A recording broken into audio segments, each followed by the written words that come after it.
Jared working out of the gun. Takes the snap, he's back, four-man rush. Goff sets, throws, got Amon-Ra, flips it on the hook and ladder, coming inside the 5 to the end zone. Jahmyr Gibbs, touchdown Detroit Lions. Oh, baby, how beautiful is that? Welcome to week 4 of the NFL season. It is the Twentyman Huddle podcast. I am Tim Twentyman. You all know who this is. This is Dave Birkett from the Detroit Free Press, but also, he's got a brand new book out, Detroit Lions, an illustrated timeline. Dave, it's your first book. Tell me a little bit about it. How excited are you? First book, it was fun to do. It was a little project I took on this spring, finally coming out next week. I do have to give a shout out to Eamon and the entire Lions PR staff. They helped me with some photos, and it's a big coffee table book. If you're a Lions fan, it takes you through the whole history of the franchise from when it moved to Detroit 90 years ago through the championships of the 50s, some of the lean years that follow. But Barry and Calvin, and obviously now making a run maybe towards the Super Bowl. It's pretty good team, Tim. And pretty good timing right now. Good timing, yeah. And it's good timing here in Detroit, obviously, with what the Detroit Tigers are doing with their playoff run. Now you've got football on Monday night. They're going to be wearing this bad boy they on look Monday great night. at practice, Don't they look too? good? Yeah, that was a nice look. They look good, and this is a 2-1 Lions team taking on a 3-0 Seattle team, playing some pretty good football right now. And I know some people look at the schedule Seattle's had, say, well, this is going to be their first real test. But look, you can only play the guys that are in front of you. They've done what they need to do to get to this point. Here's the segment. We do 3 keys to the game. Let's start with, I think, is a big one, and it's limiting their big pass plays. I mean, you look at DK Metcalf, Jackson Smith and Jigba, Tyler Lockett. That's a really, really good trio. And look what they've done the last few years playing the Lions. I think Geno had 328 passing yards for 2 touchdowns, 116 rating. They've had a little trouble stopping this passing game. That's, to me, one of the big keys to this game defensively. When we talked about keys the other day, when you sort of mentioned that we'd be talking about him, I was looking at Geno and the stats, and it's, I think he's 3rd or 4th in the league in passing right now, have some really efficient numbers. And I think what they're doing is, it's a lot like the approach that they've taken with Jared Goff here. Like, he's okay. Geno has become okay with taking that check down, trying to throw deep. And when you get DK Metcalf one-on-one coverage, or you can confuse the secondary, they hit some shots. And DK's got a couple long touchdowns this year. You're right, limiting the big plays. The Lions have done a good job of that with their secondary so far this year. I think the one big one they gave up in week 1 was, a short little crosser, and Carlton Davis slips on it, and those things happen. But if the Lions can make Seattle go 10 plays for a score rather than 3 plays with a 50-yarder mixed in, that bodes well for them. This secondary is in a much better position to handle a team like that than they were in the past. Obviously with Brian Branch and Kirby Joseph back there, I think Terrion Arnold is, got to clean up some of the penalties, but I think he's playing pretty well. I think last week was his best game. The Cardinals threw at him 6 times, completed 2 passes for 31. I'll take that every week from a rookie cornerback in this league. So, and obviously Carlton is a veteran guy. You feel the same way, that they're just kind of better prepared than they've ever been the last 3 years that they've lost this matchup for this aspect of the game? Yeah, look, you're right. When you have a young guy like Terrion Arnold, you're going to have some bumps in the road, and that's where a couple of big plays have come from, some of the penalties. Not a big deal. He'll get over that.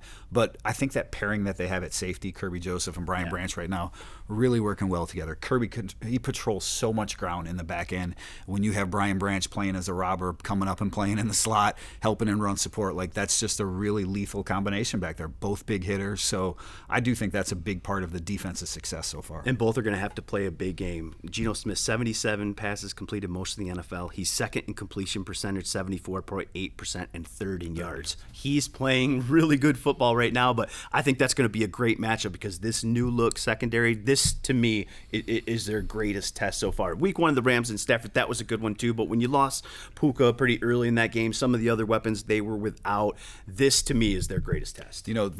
For a guy like Terrion to have to face this sort of 4-week stretch Welcome of to the receivers, NFL. right? I mean, you start off with the 2 Rams guys that you mentioned. Tampa has a pretty good duo. Mike Evans didn't do a lot. Godwin had a nice game, and then last week Marvin Harrison Jr., pretty good young receiver. This one's got a whole, they got 3 receivers. I mean, Jackson Smith and Jigba, he had, 12 catches that one game? So he can really be a chain mover if they need to. And that's your guy in the slot. That's their Amon-Ra St. Brown, guy they look at a lot. So they've got all the weapons there. That'll be a great aspect of this game. All right, let's get to the second big key. And to me, it's continuing to show dominance in the run game. And not just what the Lions do offensively in the run game, but defensively, too. That's big boy ball when you can control that part of it. And they've shown that, obviously, for the first 3 weeks. Dave, I came across a great stat.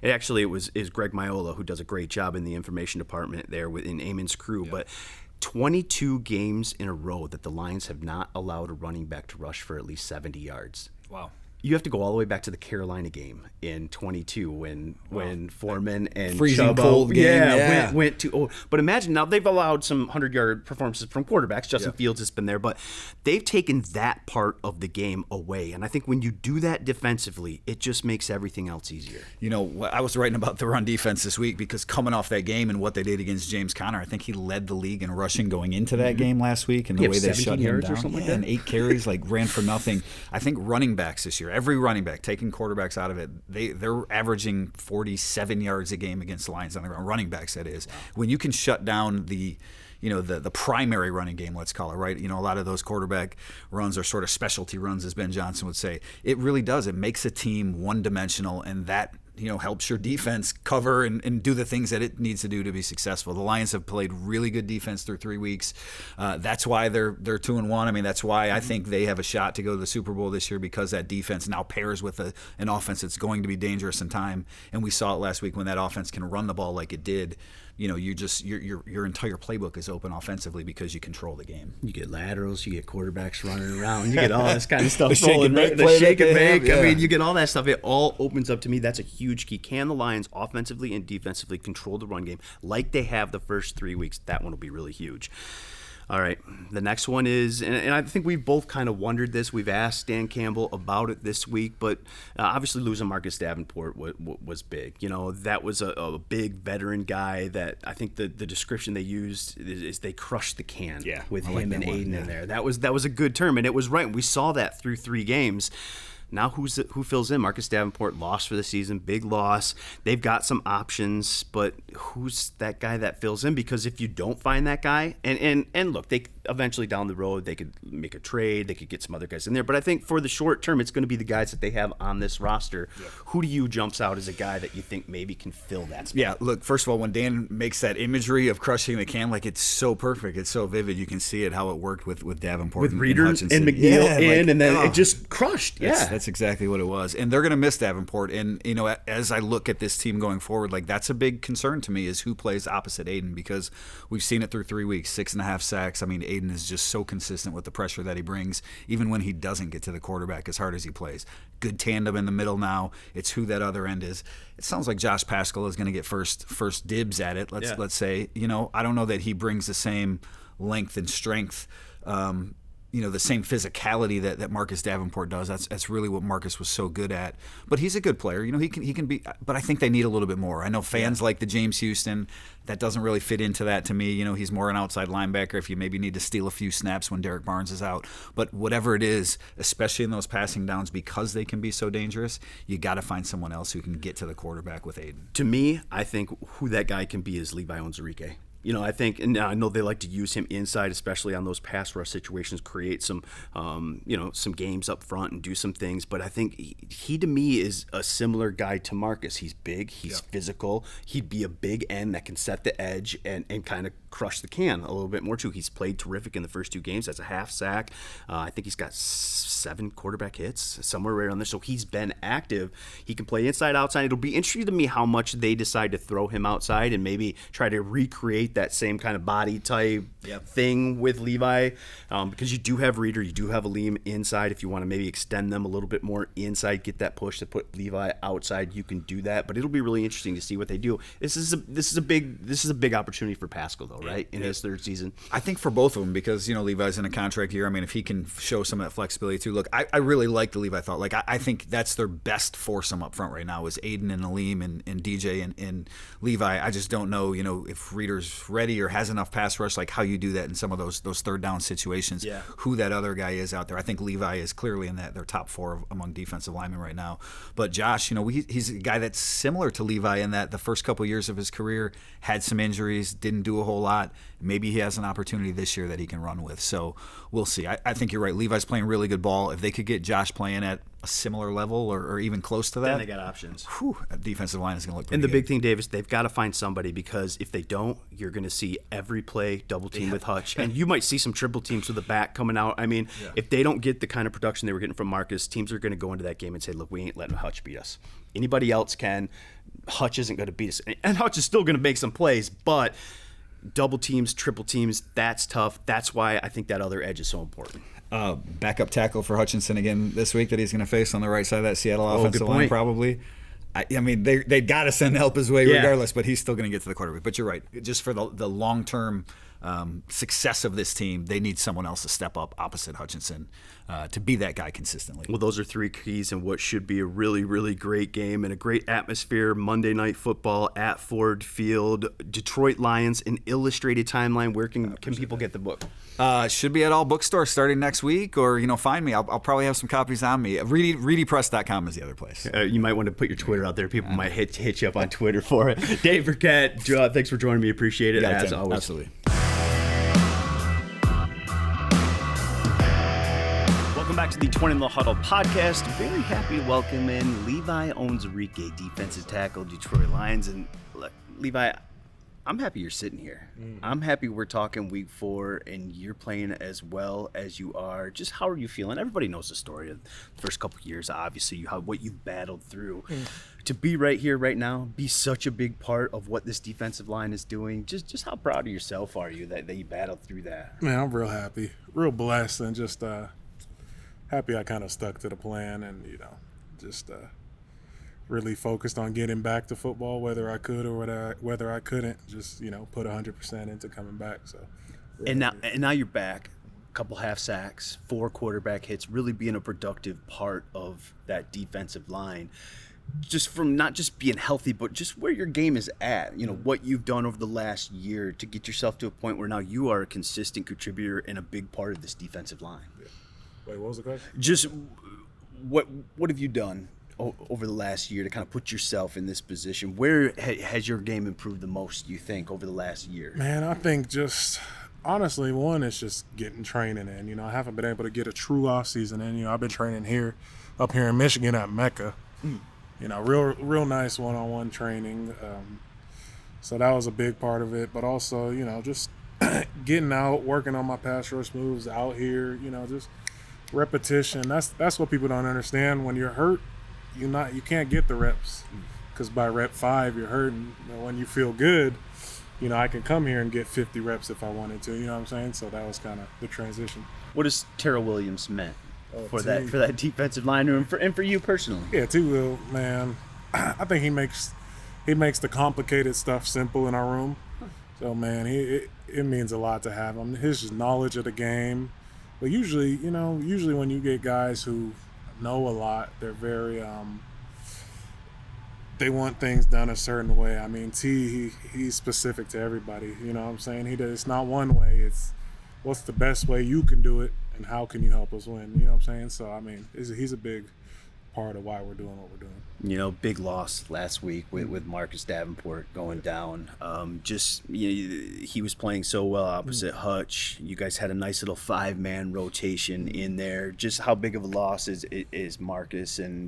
But you guys have the guys in the room. Do you think that can kind of offset it? Yeah, it's a huge loss. I mean, Marcus is our dog, and with Marcus and Hutch on the edge, just like you got 2 Titans. You know what I'm saying? Yeah. 2 Titans on the edge. So it's a huge loss for us. But I think we got the guys in the room to fill in for Marcus and take care of the role that he took care of 100%. I thought Aaron described it good when they were really humming when Marcus and Hutch were there, and then you have DJ and Aleem obviously in the middle. He said it was like squeezing the can. Yeah, it's dangerous. Kind of like what it was. It's right? dangerous.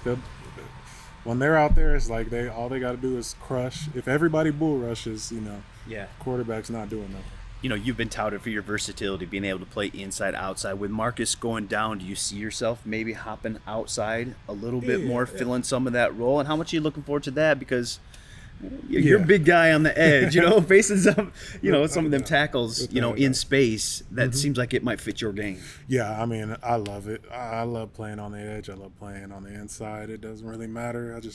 I like being versatile, so I enjoy it. I'm there at least maybe 2 times in a game this season, so I've done it during practice. I enjoy it. Sometimes you just feel a little more free when you're on the edge. So. Yeah. Josh Paschal is a name that's been brought up a lot, this week. A guy that is probably going to play quite a bit there on the edge. Just what have you seen from Josh and his development, and what are the expectations in that room?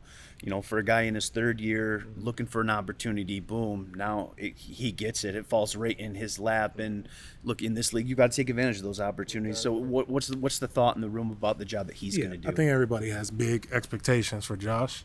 And we know he's going to do good because at practice he does good. You know what I'm saying? He's winning his reps in practice. And on top of that, he's knocking people back. Josh is strong. Yeah. I mean, if you just look at him, man, the dude is strong, I'm telling you. So all he needs to do is get off the ball and knock somebody's head off, and he's going to be a big impact, trust me. Low, compact guy, a little bit different of a rusher, but just how does his style, how might that style maybe fit alongside yourself, Hutch, Aleem, and DJ? It'll be great. I mean, because Josh will be opposite of Hutch, you know what I'm saying? Hutch has every move in the bag. If Josh gets off that line and puts his head in the tackle's chest, it's over. Yeah. Either he's pushing him and getting a sack, or he's pushing him into Hutch. You know what I'm saying?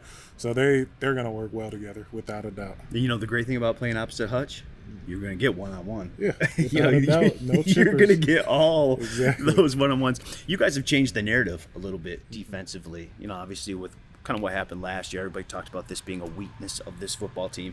That certainly is not the strength. You guys on that side of the ball are the number one reason you are 2-1 to start this season.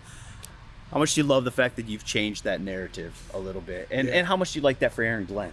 I mean, I love it. I love it 100%. I think this is what we work for. I think a lot of our defensive players have grown together. So for us to just grow and get better, it shows that we were on the right path and we're doing the right things at the end of the day. And then for AG has always had a great plan for us. He's, the the game plan is, in my opinion, it's always been good. It's always been great. So I think when your defense gets experience, now you get to see, maybe the players were just a little less experienced and the game plan was right. Now you see, okay, the game plan was probably always right. We just needed to trust each other, build together, and get better, together. Yeah, and you add some pieces that are making a big difference, yourself included. Terrion, obviously, with Carlton, moving Branch over to safety has been really, really good. So you get the right pieces in the right place. You get some depth.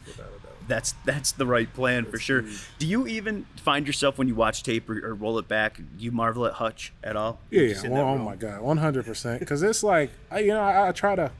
Me personally, he's younger than me. I try to play like Hutch. I try to win every rep that I go in, and I don't. But for the most part, Hutch wins.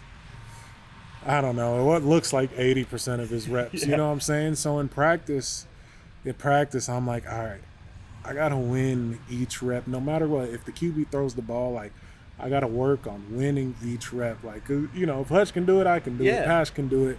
It sets an example. It's a trickle down, isn't that room, isn't it? Without a doubt. So, the guys are looking at Hutch and, we're trying to get like Hutch. You know what I'm saying?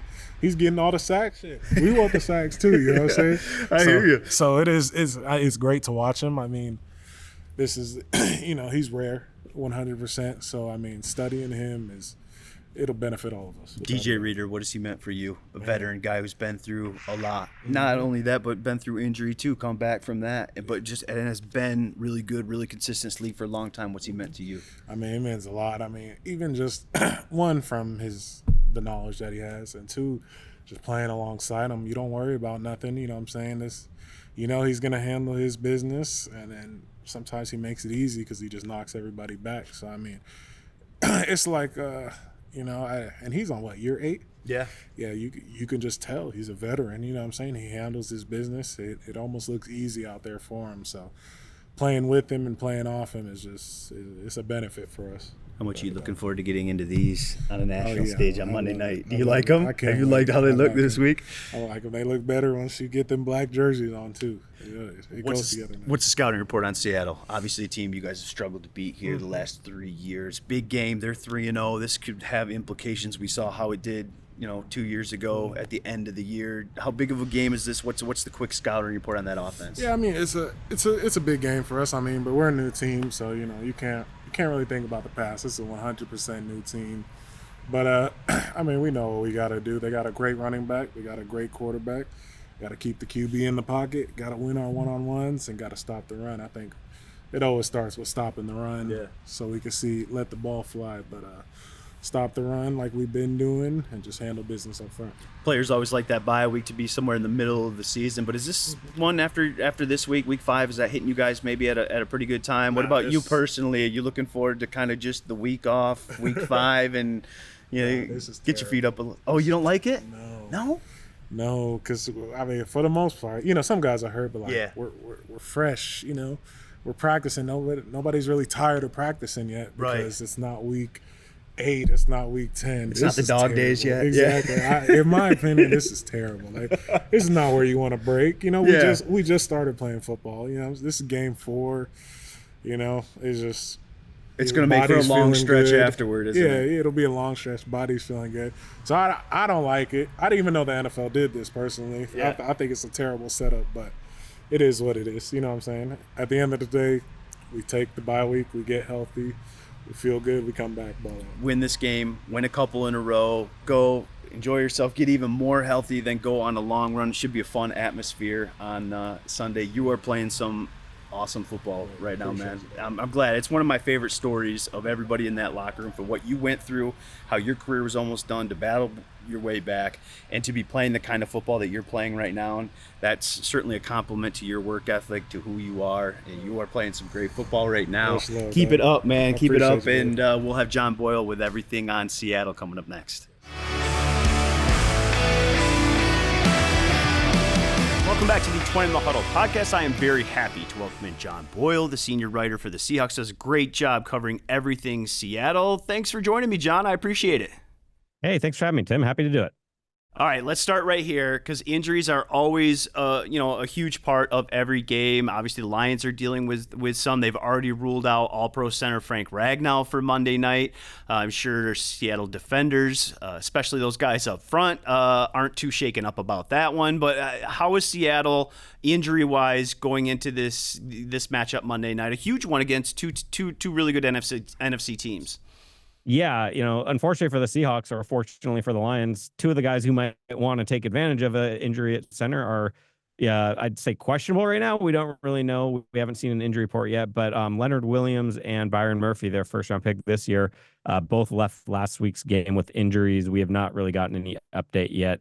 Mike McDonald's MO so far is to be give as little information about injuries as he's allowed to. So with no injury report when he did his press conference yesterday, we have not heard anything on those two. But the fact that they both left the game and weren't able to return leaves some question mark whether they'll be in there. So that's two of them. Now the Seahawks are hoping to maybe get back Uchenna Nwosu, who's one of their top outside linebackers. He hurt his knee in the preseason. He did come back and do a little bit of work yesterday. And then Kenneth Walker, the other big question mark, missed 2 games with an oblique injury. And they're starting running back, and they're hoping he can maybe get back as well. When you talk about Kenneth Walker, how different is that offense between when Zach Charbonneau's got to step in there? I think he had 91 yards last week, pretty productive performance.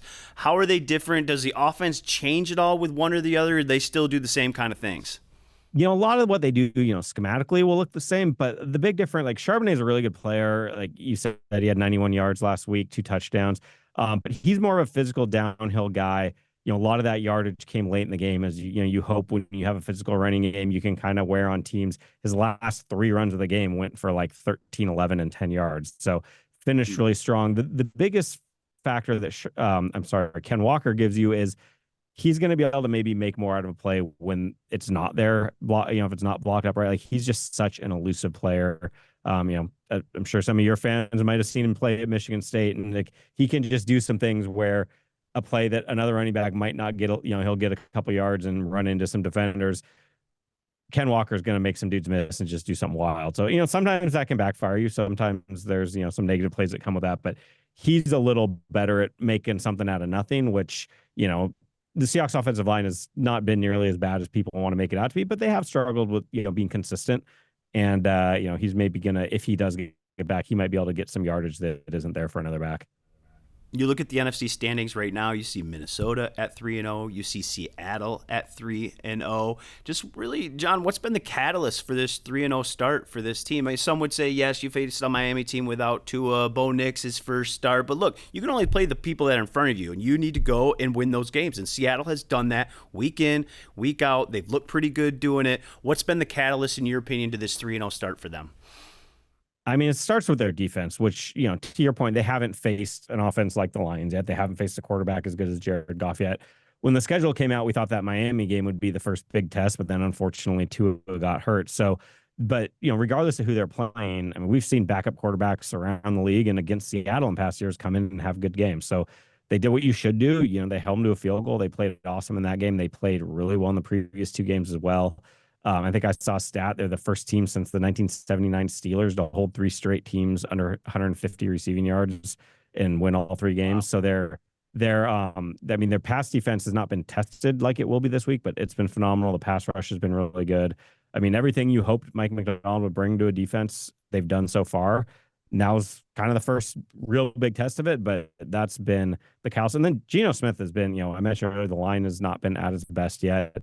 There's been too much pressure, too many penalties, and Geno Smith, without a real consistent running game, they're on their 3rd option at right tackle right now, and he's been pretty phenomenal. Yeah, and that's, I know, one aspect that Detroit is obviously looking and knowing that they have to go into this game to try to stop. Dan Campbell even talked about it on Thursday about, we have to outdo the explosives in this game, because that passing attack and DK Metcalf, and look, we've seen it over the years. Seattle teams come in here. You look at Geno last year, I think it was 323 yards and 2 touchdowns, 116 passer rating. He's looked great. And this one will be interesting for Detroit because I think part of their offseason, the big approach was, look, we've got to try to limit the big plays in the passing game. That was their Achilles heel last year. Seattle exposed it. A lot of teams down the stretch exposed it. You've got a brand new cornerback duo here. You've got Brian Branch now playing safety along with Kirby Joseph. What's been so good about that Seattle passing attack and Geno Smith that Detroit has talked about it this week. That's number one. That's what we have to stop going into this game. Easier said than done when you're facing DK Metcalf and them. Just, wow, why have they been so good? It seems like Geno's just kind of really clicking on all cylinders right now. Yeah, I mean, I think the new offensive coordinator, Ryan Grubb, who came over from the University of Washington, I think what he's doing schematically suits Geno Smith very well. It's been so far a nice mix of, they've been able to use the quick passing game when they need it. New England, they couldn't really run the ball very well, so they essentially turned short passes to Jackson Smith and Jigba into their running game, and then they complement that with some of the explosive stuff to DK Metcalf especially. But really, all 3 of those guys, that trio of Tyler Lockett, Smith and Jigba, and Metcalf is just such a really dynamic trio. And then I just think, a lot of the credit goes to the way Geno Smith is playing right now. All of training camp, he just looks so sharp. He's had a couple turnovers that aren't entirely his fault, but he maybe hasn't made the best decision under pressure, things like that, throwing when he's getting hit. So he wants to clean that up, but otherwise he's been about as good as possible. So I think it's kind of a nice fit of player and scheme, and then some great weapons around him as well. Yeah, to your point, I think that's the best receiving trio in football, and you can't convince me otherwise with what they do and how they can beat you in really 3 different ways. Defensively, when you get to Tariq Woolen and Devin Witherspoon, is that one of the better cornerback combos, do you think, in this league? I think definitely. It's funny, this year so far they haven't really been tested that much. So, statistically, there haven't been a lot of chances for takeaways and pass breakups because, I mean, they've just been covering stuff so well that people aren't testing it. If you look at any advanced metrics that just show like coverage or pass rating when targeted, those guys have been awesome. But, Reek did get a pick in the first game, but otherwise they're not getting tested that much. But those 2, and then also the name you didn't say, but the third guy there is Trey Brown, who Lions fans might remember from ending Jared Goff's interceptionless streak last year with a pick 6. So, right. It's that group is really talented. Devin Witherspoon has just been phenomenal from the day he got here last year. And again, he hasn't gotten the chances to really do a lot statistically yet, just because teams aren't bringing the ball his way, but he's such a big catalyst for that defense. He can blitz, he can play, they use him at nickel and outside. He's such a dynamic player. So yeah, that cornerback group, we just talked about the receiving trio. I would put that cornerback right up there with, receiver is probably one of the deepest and most talented position groups on this team. We've talked about a lot of names, a lot of big names from that Seattle team. Is there anybody maybe who Lions fans might not recognize, when they first hear his name, but could be a guy that has an impact on that game Monday night? Maybe a guy who's been playing some pretty good football and been one of the reasons why Seattle's on that hot start too. Yeah, I'd say, on both sides of the ball, one of the new safeties they signed in free agency this year, Rayshon Jenkins, a veteran guy who's been a starter, but hasn't necessarily been a big name, and he's been really good. One of the best things this defense has done so far is, like, if a team's trying to check it down, short passing game, they've just been flying to the ball and snuffing things out with good tackling. And Rayshon Jenkins is just one of those safeties that comes flying downhill and makes plays. So he's been really good, maybe better than I think a lot of Seahawks fans. Just they didn't know who he was when he got here. He wasn't, again, he was a starter, but not a huge name. And then other side of the ball, especially with this matchup, Stone Forsythe, he's their right tackle right now because of injuries. Two guys ahead of him are hurt. And as Lions fans know, right tackles have their handful against the Lions. I think I went back and watched all 4.5 sacks that Aidan Hutchinson had the other week were off the right side or the left side of the defense, right side of the line. So, one thing Stone has going for him is he came in last year. Seahawks had both their tackles hurt in week 1, right before they went to Detroit. So they had to put backups in at both tackle spots, and he started left tackle in that game, but played pretty well. And he's been playing since coming. He's come in since they had a injury at right tackle in the opener, so he's basically played 2.5 games this year and just kind of building that confidence. So they know it's going to be tough, but those tackles did a good job last year in tough circumstances, and I think they can take a little confidence from that. When you look at Detroit, yeah, obviously we talked about it. That Seattle defense is going to be tested, especially in the air, more than they have been in the previous 3 weeks in this one. Obviously, Detroit wants to run the football, 188 yards against the Cardinals last week. And then defensively, they're top 5 in the league stopping the run. So from your opinion, what's the big key for this game for Seattle? Go on the road, a tough environment, a national stage, Monday Night Football, and come away with a win. What do they have to do in John Boyle's opinion? Yeah, it's funny. We just talked about this. I recorded a podcast that we do on our side of it, and kind of the same topic was like, you always say, go on the road, establish the run. And yet I go back and look at how Seahawks won in Detroit each of the last 2 years, and it was by Geno Smith just playing his ass off and throwing for 300 some yards. So yes, they want to run the ball, but to me, it's if they can protect Geno Smith a little bit and give him some time to get the ball to those weapons, that's a big key on offense. And then defensively, I want to see him get some takeaways. I saw, Detroit, they haven't been sloppy with the ball, but 4 turnovers in 3 games. So there's been some opportunity. And of all the things the Seahawks defense has done well, they have not had a lot of takeaways yet. And part of that's been teams aren't really testing them much. But I'd love to see, from a Seahawks standpoint, I think if they can get the ball away from Detroit, because look, you're not going to stop Detroit as easily as you stopped the Tua-less Miami Dolphins or the Patriots with Jacoby Brissett. Like, it's a different test. So I think the way you can maybe make a difference on the road in a tough environment is get a takeaway or two. Yeah, it should be a great matchup. Obviously, a great atmosphere. Monday night in Detroit. John, I appreciate you taking the time so much. Great stuff as always. Safe flight home. And for all you at home, be sure to check out the 20 Minute in the Huddle podcast next week as well. Great. Thanks, Tim. Thanks for having me.